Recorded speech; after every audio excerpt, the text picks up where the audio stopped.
साथियों नमस्कार। भारत माता की जय, वंदे मातरम। एक बात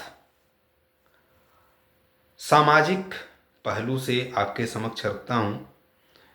राजनीतिक विचार, राजनीतिक उथल पुथल, राजनीतिक द्वंद्व, अपने अपने तरीके, अपने अपने हथकंडे जो लगाए जा रहे हैं। चूँकि जिसको राजनीति करनी है उसको तो राज्य पाने की नीति करनी है, इसीलिए वो राजनीति कर रहा है। हम और आप इस देश के नागरिक हैं, समाज के एक घटक हैं, और हम आप सुरक्षित रहें, हमारे आने वाली पीढ़ी सुरक्षित रहे, हमारा देश सुरक्षित रहे, हमको ही सोचना पड़ेगा। कोई और नहीं सोचने आएगा। जिनको राजनीति करनी है उनका स्पष्ट इरादा है, स्पष्ट उद्देश्य है कि उनको राज्य पाना है, राज्य की कुर्सी पानी है। सोचना आपको है, सोचना हमको है कि हम किस दृष्टिकोण, किस विचार के लोगों को राज्य करने के लिए शक्तिशाली बनाएं।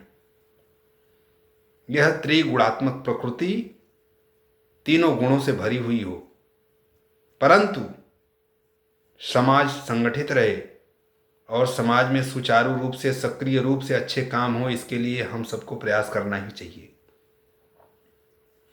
आज देखा जा रहा है कि जिस प्रकार से मोहम्मद गोरी भारत पर आक्रमण करता है, एक बार, दो बार, तीन बार, चार बार, पांच बार नहीं, 17 बार। यह बताया जाता है कि 18वें बार वह अपराजित हुआ। 17 बार पराजित, 18वें बार अपराजित। पृथ्वीराज चौहान को बंदी बना लिया। आगे की सारी कहानी मुझे नहीं बतानी है, आपको पता है। अपनी दृष्टि से, अपने विचारों से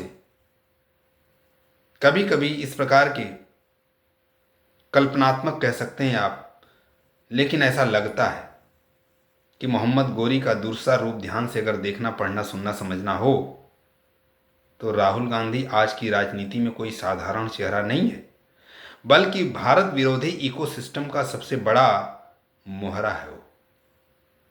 इन्हें देखकर मुझे बार बार इतिहास का मोहम्मद गोरी याद आ जाता है। गोरी 16 बार हारा, लेकिन 17वीं बार जीत कर उसने भारत को सदियों की गुलामी में झोंक दिया। राहुल गांधी भी लगातार चुनाव हारते ही जा रहे हैं।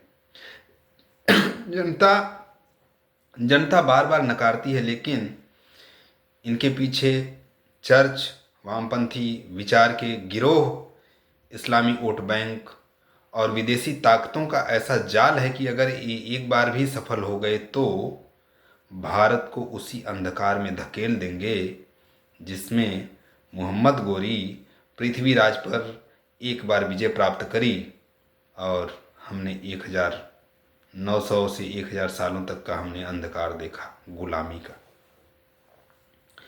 गोरी को भारत में गद्दारों ने रास्ता दिया था और राहुल गांधी को आज के धर्मनिरपेक्ष दलाल, विदेशी फंडिंग वाले, धर्मांतरण माफिया और टुकड़े टुकड़े गैंग वाले सहारा दे रहे हैं।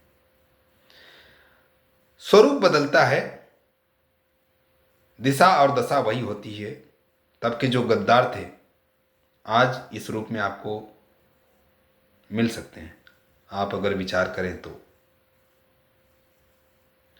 जब भी कोई सरकार घुसपैठियों, आतंकियों या धर्मांतरण गिरोहों पर कार्रवाई करती है तो राहुल गांधी सबसे पहले उनके बचाव में आ जाते हैं, उनके बचाव में कूद पड़ते हैं।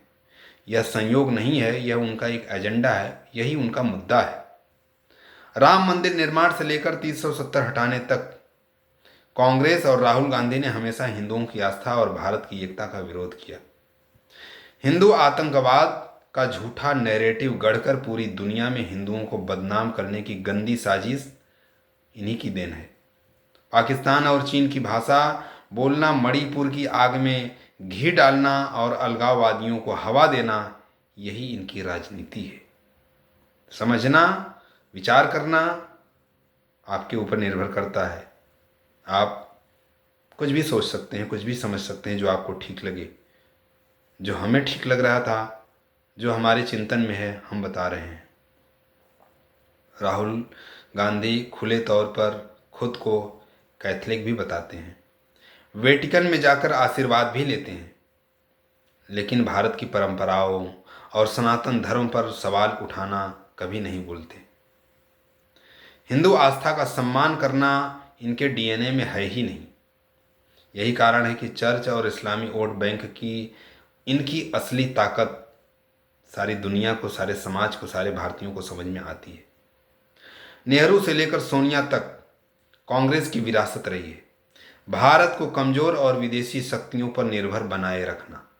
राहुल गांधी उसी एजेंडे के वारिस हैं। उनका सपना भारत को आत्मनिर्भर बनाना नहीं, बल्कि विदेशी ताकतों को का गुलाम बनाए रखने का प्रयास रहता है। गौरी ने तलवार से भारत को गुलाम बनाया था। राहुल गांधी वही काम वोट बैंक, विदेशी फंडिंग और भीतरघाती सेक्युलरिज्म से, अर्थात धर्मनिरपेक्षता के विचारों के प्रभाव से करना चाहते हैं। इसलिए उन्हें मोहम्मद गौरी पार्ट 2 कहना कोई अतिशयोक्ति नहीं होगी। इनके लिए भारत सिर्फ एक बाजार है और हिंदू धर्म सिर्फ मजाक है। इसलिए राहुल गांधी को सिर्फ चुनाव में हराना काफ़ी नहीं है। इनकी पूरी राजनीति को जड़ से मिटाना ही असली राष्ट्र धर्म है।